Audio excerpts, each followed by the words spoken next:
Hey everyone, how's it going? My name is Josh Bullock, and I'm going to be your instructor for this course, Exercise Science 306, Biomechanics of Exercise and Sport. So I'm looking forward to teaching this course. I have a huge passion for biomechanics.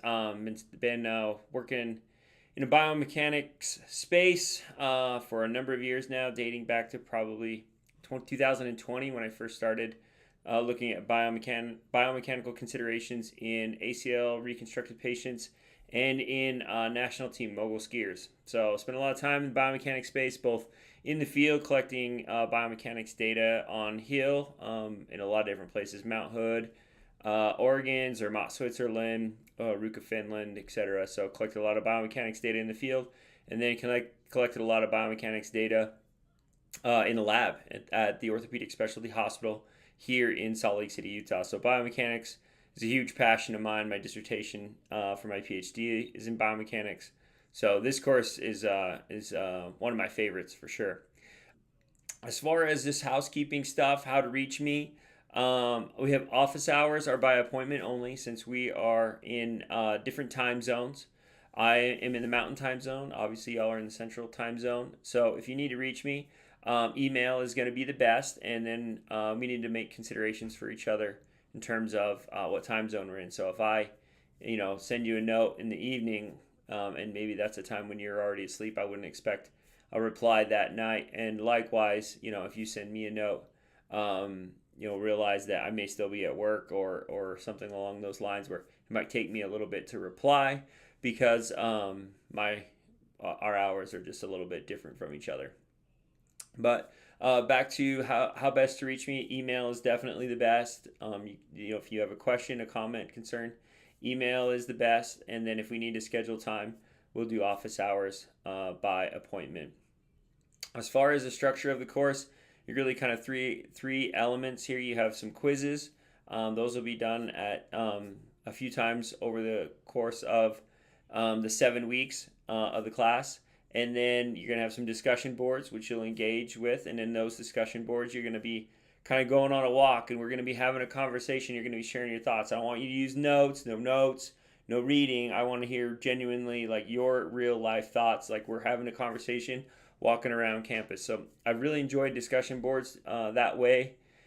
And I feel like it makes it a lot more engaging, and it's definitely a lot more casual in terms of you just sharing your knowledge and us having a conversation. So I like that piece of it. So no notes, I want you to share with me what you know and share with me your interpretation and experiences and how it's applied to your personal and professional situation. So that's the goal of the discussion boards. And then you're going to have a big assignment where you're going to be doing in 3 stages a qualitative evaluation of a movement, a biomechanical qualitative evaluation. So you're going to be doing that in the context of performance or injury prevention. So I'm really looking forward to that assignment. I like it because I think it's very real world, and it's something that, as a practitioner or as a coach, you're going to use that every day. Every single time you watch a repetition from the person or people in front of you, you're going to be conducting a qualitative assessment. And it's important to know what is and what's supposed to look like and what's not supposed to look like and what's actually happening there. So that's kind of the 3-part assignment, and that pretty much takes care of it. The pitfalls that people kind of run into, and I'll just cover them. I'm going to cover them again in another video, but I'm going to say it straight away. Like the people have tried in the past to submit things late. This is a 7-week course. So you don't have a lot of time. You need to submit your assignments on time. Okay, there are no acceptances of late work. Okay, I cannot help you retrospectively. You email me the day is due with a couple hours left, or Sunday evening or Monday. There's not a lot I can do for you. But if you work with me earlier, the better the chance that I'll be able to give you a hand. If you need to submit a late work, I understand life happens. A situation arises, a personal situation. Those things need to be arranged 7 days in advance. So if like I got something coming up, I need to talk to Josh, then I need to know 7 days in advance. Otherwise, everything is due on the expected date because we are on a very, very tight timeline when it comes to a 7-week course. And there's a plentiful supply of work, and I don't want you to fall behind, and I want you to be prepared to use the material when you leave in your professional life. As far as successful completion of the assignments, definitely read the entire instructions, all of the instructions, the whole profile of instructions for both the discussions and the assignments. Read them all.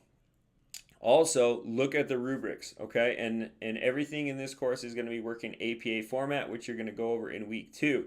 So make sure you understand APA format. Those are, again, some of the major pitfalls: late submissions, understanding the requirements, and understanding what is and what is not APA format, because the APA format, you know, people get dinged on it all the time because they're loose with it.